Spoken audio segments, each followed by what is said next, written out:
रामचंद्र श्रृंखला किताब 2 सीता मिथिला की योद्धा। लेखक अमीश त्रिपाठी। अध्याय 6।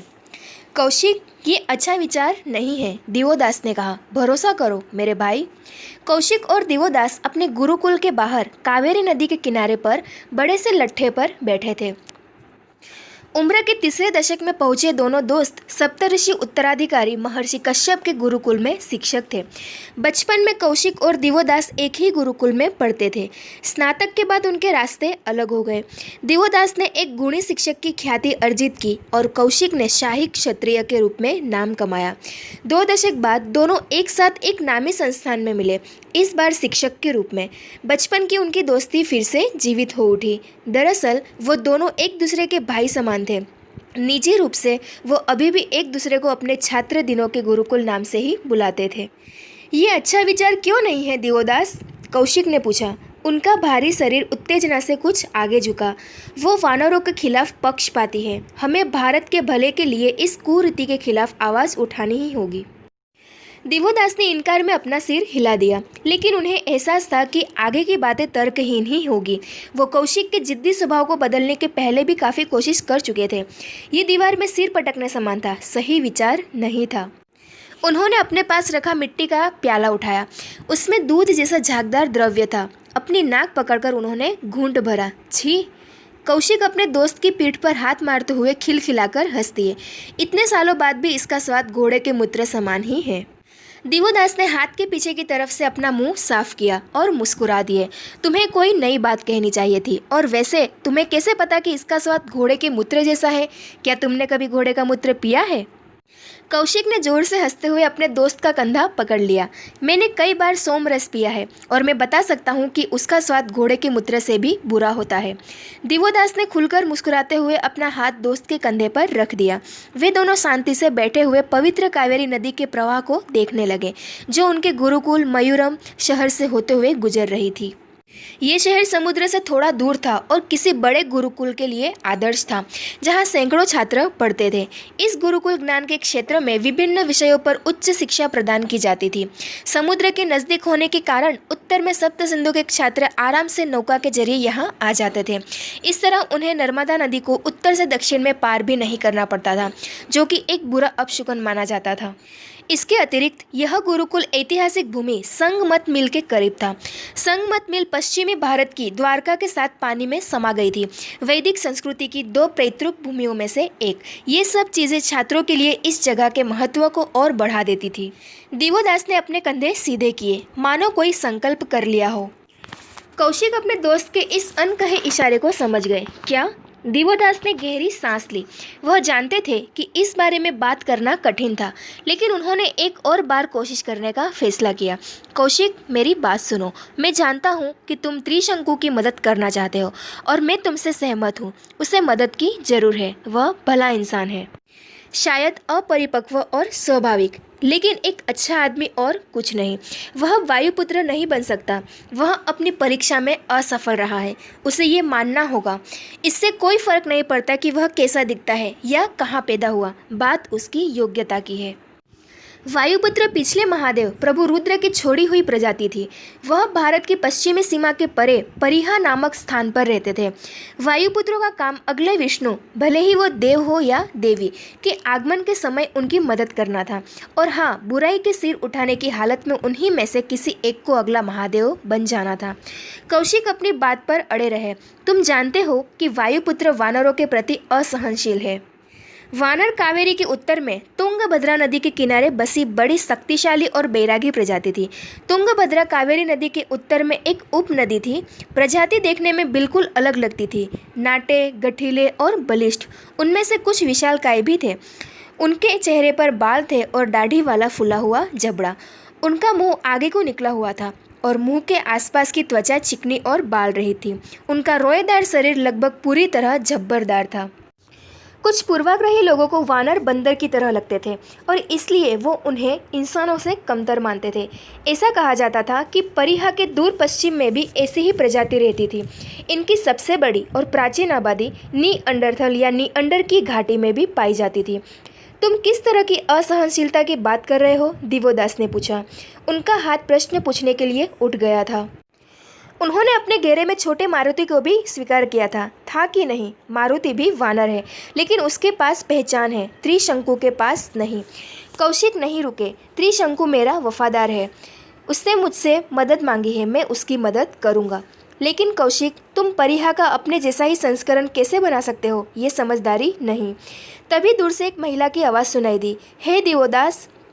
कौशिक और दिवोदास ने मुड़कर देखा। वो नंदिनी थी, गुरुकुल की ही शिक्षिका और उन दोनों की मित्र।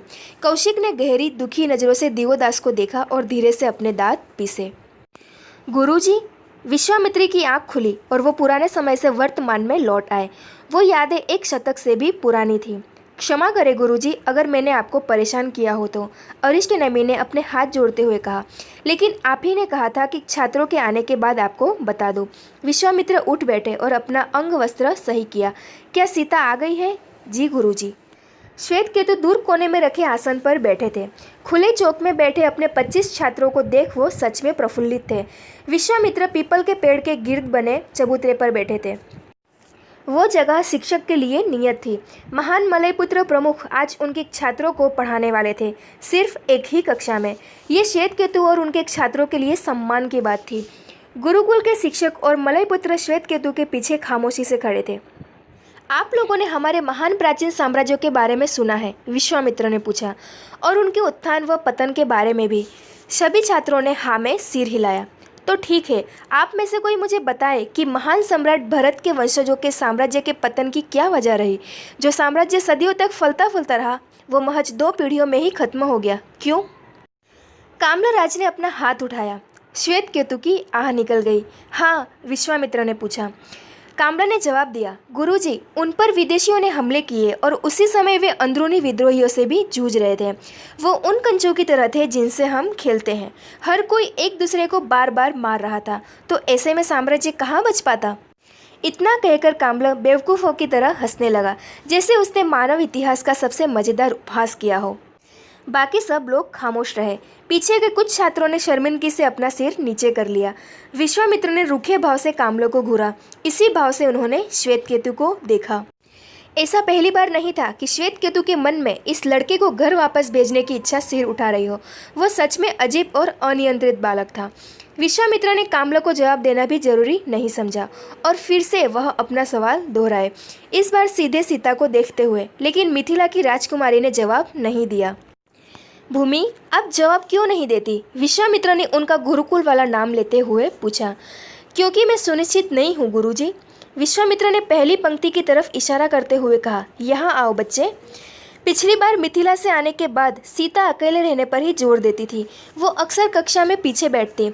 उनकी दोस्त राधिका ने उनकी पीठ थपथपाते हुए उन्हें आगे जाने के लिए प्रोत्साहित किया। जब सीता आगे गई तो विश्वामित्र ने उन्हें बैठने का इशारा किया। फिर वो उनकी आंखों में देखने लगे। बहुत कम मुनियों के पास आंखों के माध्यम से इंसान का मन पढ़ने की योग्यता होती है। विश्वामित्र उन दुर्लभ ऋषियों में से एक थे। बताओ मुझे, विश्वामित्र ने अपनी आंखों से उनका मन पढ़ते हुए कहा।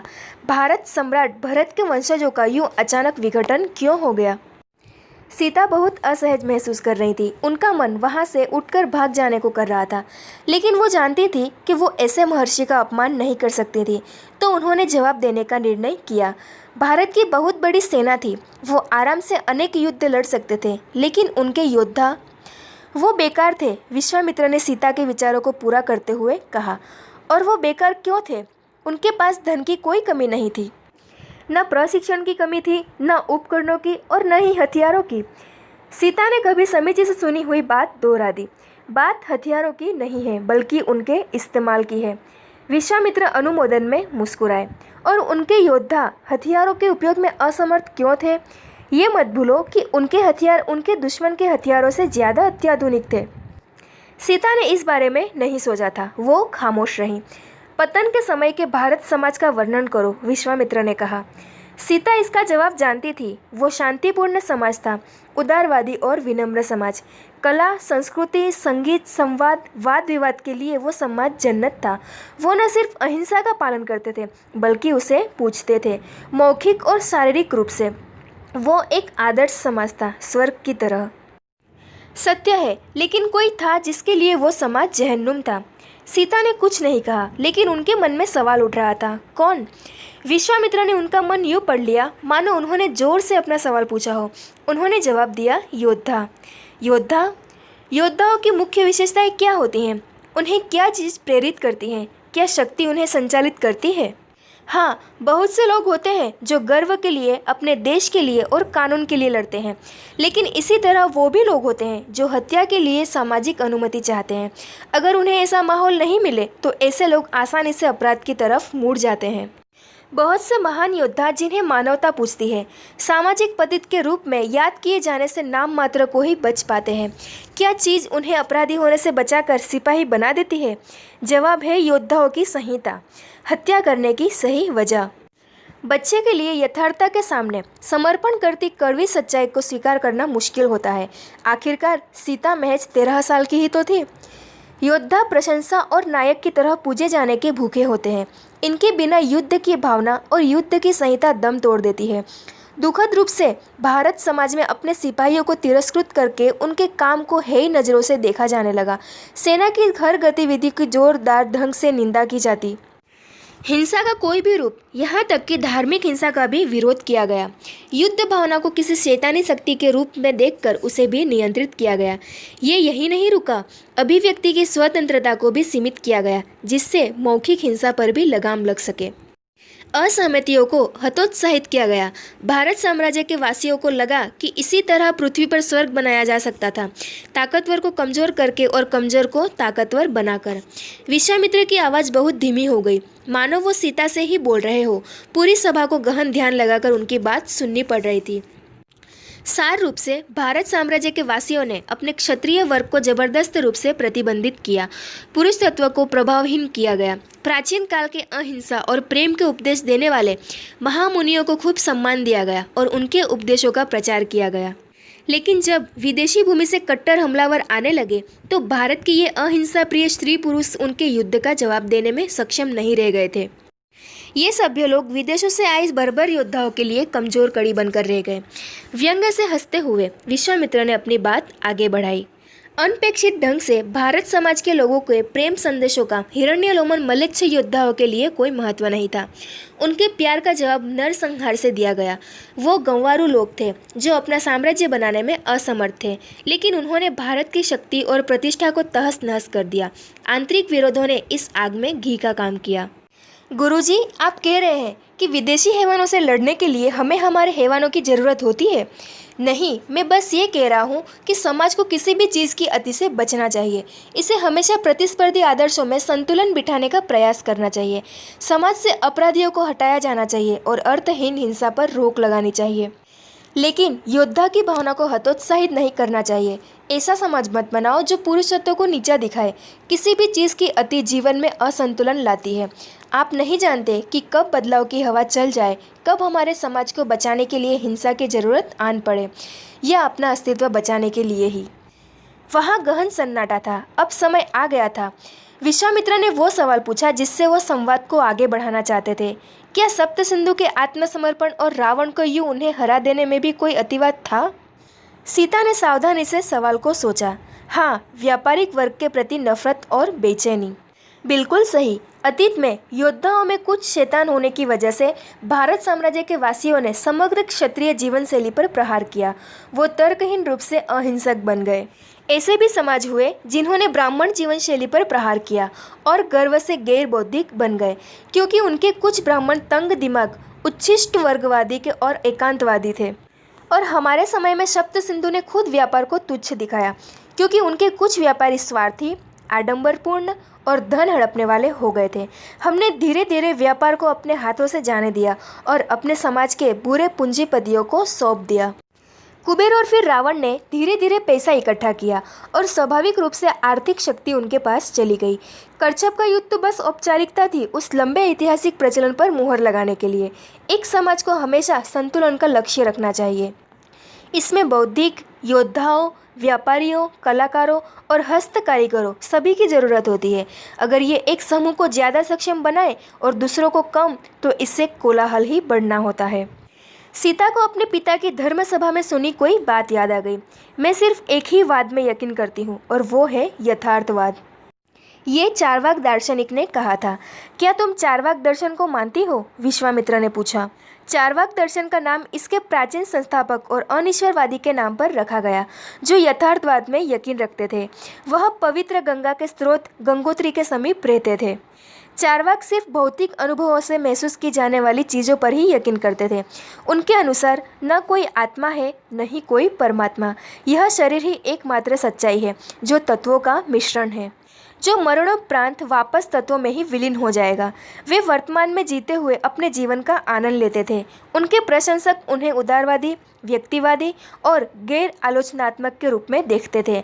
दूसरे हाथ पर उनके आलोचक उन्हें अधर्मी, स्वार्थी और गैर जिम्मेदार मानते थे। नहीं गुरुजी, मैं चार्वाक को नहीं मानती। अगर मैं यथार्थवादी हूँ तो मुझे दर्शन के हर रूप को मानने के लिए तैयार रहना चाहिए और उनके उस भाग को स्वीकार करना चाहिए जिनका मेरे लिए कुछ मतलब हो, और जो बेमतलब हो उन्हें नकार देना चाहिए। मुझे ऐसे किसी भी दर्शन से ज्ञान लेना चाहिए जो मेरे कर्मों को संपूर्ण करता हो।